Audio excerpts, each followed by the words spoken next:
Ok, donc nous sommes actuellement déjà début avril 2020 et la première saison d'anime de la décennie touche enfin à sa fin.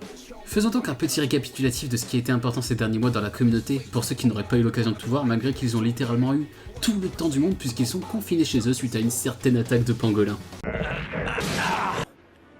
Alors c'est toi qui embêtais Les humains. depuis tout ce temps. D'ailleurs pour ceux qui seraient intéressés, une tier liste des animés qu'on a vus sur cette saison sera disponible en fin de vidéo. En 2018, dès janvier et la sortie des épisodes de Devilman Crybaby sur Netflix, on était déjà nombreux à être persuadés qu'on tenait là le meilleur animé de l'année. Et les Crunchyroll Awards avaient fini par nous donner raison. Aujourd'hui, je ressens à nouveau ce sentiment, et même en plus fort, puisque je crois que l'on tient déjà devant nous le meilleur animé de la décennie.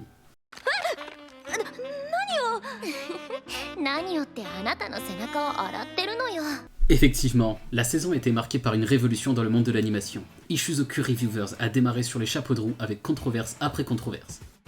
La première, démarrée par le plus grand troll de l'AniTube, j'ai nommé Noxtaku, qui a invité ses abonnés à noter l'anime 10 sur 10 sur MyAnimeList, a généré une tornade d'indignation de la part des fans, puisque l'anime est passé numéro 2 de tous les temps sur le site, prenant presque le trône réservé à Fullmetal Alchemist.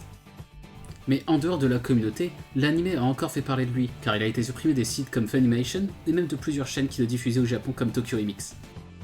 Cependant, même au-delà des controverses, je pense que Ishuzoku va marquer un tournant dans l'animation japonaise, puisqu'il a largement dépassé les limites de ce qui pouvait jusqu'à présent être montré à la TV, rendant toujours plus flou la barrière séparant les animés des hentai. Waouh, qu'est-ce que c'est que ce truc là? Enfin bon, revenons quand même à nos animés plus traditionnels. Les animés de sport marchent toujours autant, avec 4 titres qui méritent d'être suivis cette saison.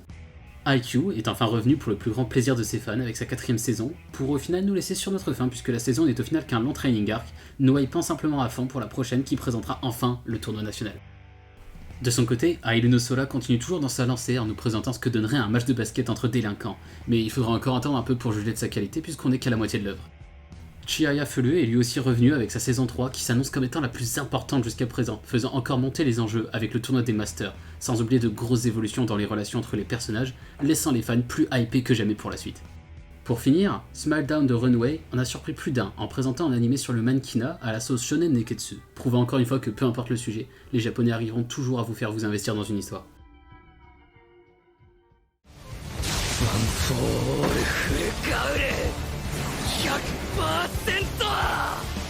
Comme toute saison qui se respecte, l'hiver 2020 nous a donné un certain nombre de shonen d'action, à commencer par la saison 4 de My Hero Academia, qui malgré la hype, en a laissé plus d'un déçu. De base, l'arc de Yuprezep n'était pas l'un des plus réussis du manga selon moi, malgré la présence du personnage le plus charismatique de la série.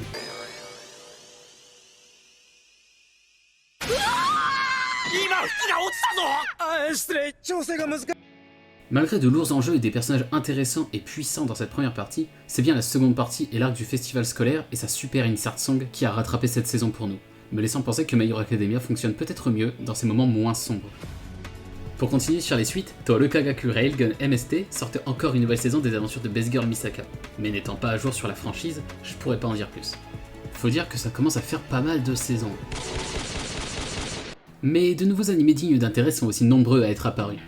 Darwin's Game est venu apporter une nouvelle entrée dans le genre survival, avec une sorte de battle royale magique et un peu edgy sur les bords, mais qui a une certaine aura qui retient l'attention. Et bien que l'animé était plutôt mal parti, avec une animation assez peu conventionnelle et le genre survival game qui est très critiqué, au final il a plutôt réussi son pari. Le délire monte une équipe, présent avec la création de la guide rend vraiment le tout super intéressant, et on a maintenant juste une envie, c'est de voir les Sunset Ravens détruire absolument tout le monde. De son côté, Jibakushon and Hanako-kun racontait une histoire intéressante, se basant sur les légendes et rumeurs habituelles des écoles japonaises pour créer une histoire mystérieuse et amusante, en ayant le bénéfice d'avoir des graphismes et un chara-design très originaux, qui derrière son apparente mignonnerie, cachent en fait une histoire bien plus sombre qu'on pourrait penser. La série Puella Imaja et Madoka Magica, considérée par beaucoup comme étant dans le top 10 de la décennie 2010, est revenue avec une side story dont je n'ai absolument pas compris la temporalité et le lien avec l'histoire principale. Attends, mais c'est quoi ça? Pourquoi mamie elle est là? Et puis c'est quoi cette histoire de rumeurs? Et puis pourquoi il y a des bébés cubés? Attends quoi? Des bébés cubés? Oh. Pour finir, l'award de l'isekai de la saison va revenir à Bofuri, Je suis pas venu ici pour souffrir, qui, malgré des game développeurs du même niveau que ceux de Riot Games, nous offre au final un animé sans prise de tête et très agréable à regarder pour suivre à quel point les idioties de Maple peuvent la rendre ridiculement invincible.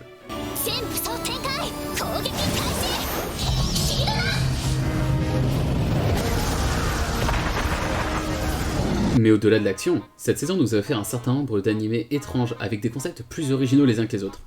À ce niveau-là, la palme du bizarre revient sans aucun doute à Dorohedoro, qui après m'avoir attiré avec son opening qui lui correspond parfaitement, dirons-nous, m'a fait découvrir une des séries les plus étranges que j'ai jamais vues. Entre ces personnages plus déjantés les uns que les autres et ces actes de barbarie qui se suivent, l'histoire arrive malgré tout à garder un ton assez léger et un certain humour agréable.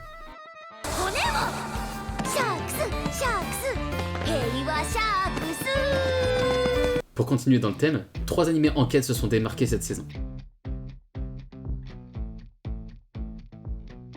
Inspector est un animé d'enquête dans un monde entre humains et yokai, qui brille principalement à travers ses personnages et leurs interactions, bien que l'histoire ne soit pas en reste.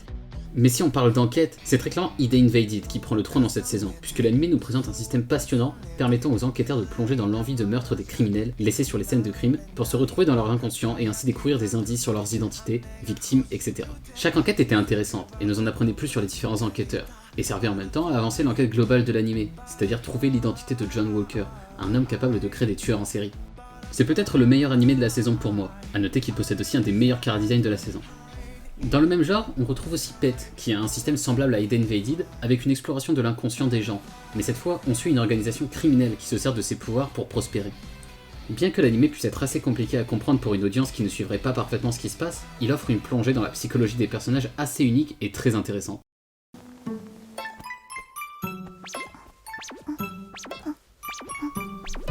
J'ai pas la moindre idée de pourquoi j'ai commencé à regarder Nekopara. Mais je sais pourquoi j'ai continué. Bon, puisqu'il faut en parler, oui, Nekopara c'est un peu trash sur les bords, hein. Oui, ça a zéro intérêt, je vous l'accorde. Mais en vrai, derrière ces airs un peu cancer, le visionnage n'est pas si désagréable au fond. C'est exactement ce à quoi on peut s'attendre, c'est un anime fanservice pour les fans de Catgirl, ni plus ni moins. Et franchement, si c'est ça le pire animé de la saison, je pense que ça peut être un plutôt bon signe. Hein.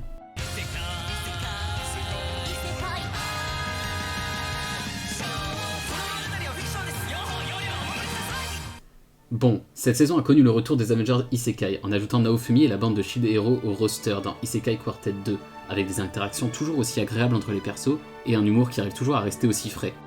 En parlant de comédie justement, Rikeko est l'animé qui m'a le plus surpris cette saison, puisque j'y suis allé sans en attendre grand chose, pour au final me retrouver avec une comédie de très bonne qualité, qui se sert d'un contexte d'études scientifiques pour apporter un tas de situations originales, introuvables dans d'autres comédies. Ikeda Kenkyū, Gakubu 4年 犬飼小介っす。発表タイトルは選択肢付き恋愛ビジュアルノベルゲームの NP 困難性。Nanabu no Nijuni est un animé d'idol qui rafraîchit le genre en inventant un mur qui délivre des ordres que les idoles du groupe doivent suivre sans jamais désobéir, peu importe l'ordre. La plupart de l'anime reste standard avec un épisode par personnage pour offrir un background à chacun.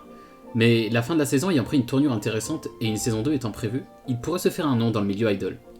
J'ai notamment été surpris d'apprendre en faisant quelques recherches que les différents personnages de la série disposent en fait de chaînes YouTube depuis plus d'1 an avec un contenu proche de ce que pourrait faire Kizuna Ai. Eizoken Niwate Odasuna, le nouvel animé du grand Masaaki Yuasa, est une œuvre qui parle de passion, en particulier pour l'animation, et est un des challengers au titre de meilleur animé de la saison. Avec des personnages amusants et intéressants, un humour assez frais et bien évidemment cette passion qui transpire de l'anime, il est vraiment un must-watch, surtout pour n'importe qui ayant la fibre artistique ou entrepreneuriale. D'ailleurs, un des personnages me rappelle étrangement quelqu'un que je connais très bien.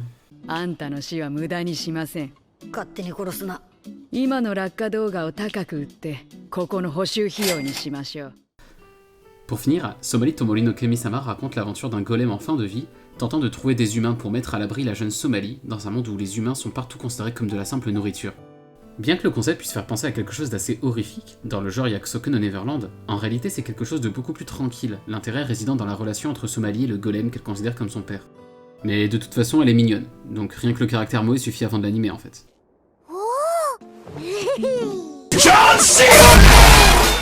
C'est ainsi que se termine cette revue saisonnière. Les 3 derniers mois auront été très remplis, que ce soit en termes d'animation ou d'événements IRL. En cette période de crise, j'espère que vous allez bien, que vous restez bien confinés chez vous et que vous en profitez pour regarder un maximum d'animés. Merci d'avoir visionné cette vidéo et je vous dis à très vite pour la prochaine.